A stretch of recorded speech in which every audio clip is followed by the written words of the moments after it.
Мендер Хасан, деп сендер сол Хасандай болып Хасан алыңдар. емес, Хасан мен реально братаным, и чё, мен Иә, оны танимын. Мен иә. с детства, я с ним выросла, мен кішкентай кезімнен танимын, досым менің, и что? Ертең мен Ешкім үшін тұрып береді, керек болса. береді. Айрат. Айтып отырмын ғой, мына жерде сондай ғой. Мысалы анау не дейтін еді жаңа. Сендер ишәксіңдер.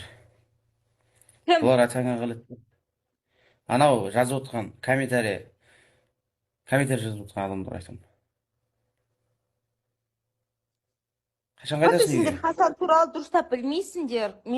Біз білетіндей, никто из вас не знает его хорошо, как мы. Біз сияқты білмейсіңдер оны.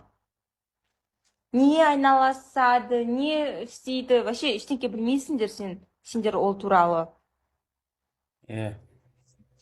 Но сен білесің, мен Талғардан, мен өзім, біз Талғардан туылып өскенбіз. Біз Хасан, Аслан, Ержан, біздің жақсы араласқан адамдар, то есть.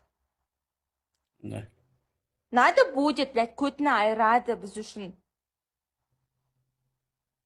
Жыртат. Я тебя люблю, дейді. Ержан түрмеде отыр, потому что я сейчас не хочу ничего говорить, мен ештеңке айтып, олардың нелерін айтқым келмейді. Просто я хочу чтобы предупредить, я хочу, чтобы знали, с кем имеют дело.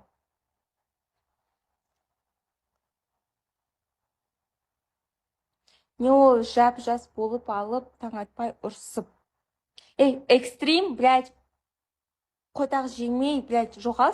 Я ее сниму сама лично, я ее сниму, и их так будут ебать вообще щели, и видео снимем. Вообще охуели. Талғардағы жағдайды бар ғой, негізі Шерзаттың өзінің әкесі о баста бірінші болып өзі шығып осылай халыққа үндеу жасап, елге жария салмағанда болған жағдайды баяндап бермегенде бар ғой, негізі ешкім білмейтін еді, шыны керек. Ешкім, бүкіл халық бұны вообще хабары жоқ. Сол Талғардың территориясынан шықпайтын еді. Сол жақта шешіліп, мәселе өздері жабатын еді. Бірақ та міне оның әкесі батылдығын жинап, бүкіл халыққа міне айтты мәселені. Халық оны не дейді жаңағыдай көтеріп, қазір біраз уақыттан бері бүкіл әлеуметтік желілер осы мәселені талқылап жатыр, барлығы айтып жатыр, пікір білдіріп жатыр. Міне соның арқасында да мен ойлаймын, әлеуметтік желілер деген күш қой, қазір міндетті түрде әділ шешім болады. Алдында да мысалы Бишімбаевтың соты болған кезде де бәрі сенбеді ғой баста, байдың баласы, ақшалары көп, ол шығып кетеді, шешіп алады, үйтеді деп, ешқандай да соңында міне әділ шешім қабылданып, бүкіл халық жаңағыдай қарап отқаннан кейін көрдіңіз ба, сол себепті бұл жерде де солай болады деп сенемін міндетті түрде. Кеше президент Тоқаев мысалы өз сөзінде бұдан былай біздің елімізде былайша айтқанда номер 1 задача ол мынау ОПГ, хулиганство деген, преступность, қылмысқа қарсы күресу, ол басты біздің тапсырмамыз. Ондай жаңағы вседозволенность, безнаказанность деген дүниелер мүлдем болмау керек, осымен қарсы күресу керек деген нәрсе. Әдемі-ақ, сөз жүзінде керемет, дұрыс нәрсе, бірақ оның негізі іс жүзінде, практика жүзінде оның орындалу үшін менің ойымша бүкіл халық болып, бүкіл ел болып, әрбір азамат өзінен бастау керек. Әр азамат өзінің мойнына жауапкершілікті ала білу керек. Өйткені заң деген нәрсе негізі сол елдің азаматтарының құқығын қорғау үшін, тәртіп болу үшін жасалынған дүниеде, осыны түсіне білу керек. Яғни заңға бағыну үшін бүкіл азаматтар әрқайсысы өзінен бастау керек. Тәртіпті, жаңағы сыпайылықты, өзінің отбасынан деген сияқты нәрсе. Ал егер жалғыз ғана оны президент шешеді, бір министр, бір депутат шешеді дейтін болса, онда ешкім ештеңені шешпейді на самом деле. Егер Қазақстан белгілі бір жетістіктерге жеткен болса, жетіп жатса, ол президенттің, немесе бір министрдің, немесе бір депутаттың жетістігі емес, ол бүкіл халықтың, бүкіл елдің жетістігі.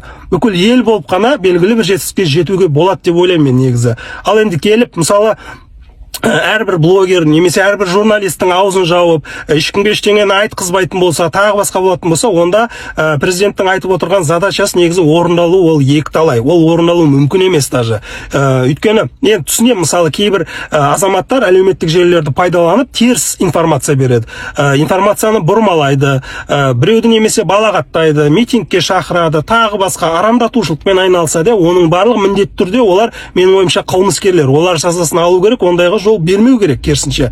Ал енді дұрыс әңгімесін айтып, халықтың, елдің қамы үшін белгілі бір тапсырманы орындау үшін, мысалы, бүкіл ел болып пікір білдіріп жатса, мысалы, алдың бізде, мысалы, мен ойлаймын, осы жылдың басынан басталды мынандай бір әдемі тенденция, ашық түрдегі сот процесі, белгілі бір қылмыс, мысалы, орын алса, бүкіл халық болып оны, мысалы, әлеуметтік желілерден айтып, пікірін білдіріп, тағы басқа нәрсе, әдемі дүние. Сонда ғана, мысалы, жаңа тайраңдап жүрген қылмыскерлер, не болса байдың баласы, дөкейдің баласы, ондай нәрсені ендігі жол істемейтін болады. Көрдіңіз бе? Осылай жасалынады негіз дүние. Оның барып әркімнің аузын жауа беретін болса, онда керісінше мынау не дейді, мынау Өзбекстандағы сияқты, сондай бір, немесе Түркменстандағы сияқты режим пайда болады да. Ал бізде ондай нәрсе негізі керісінше кері әсерін береді деп ойлаймын.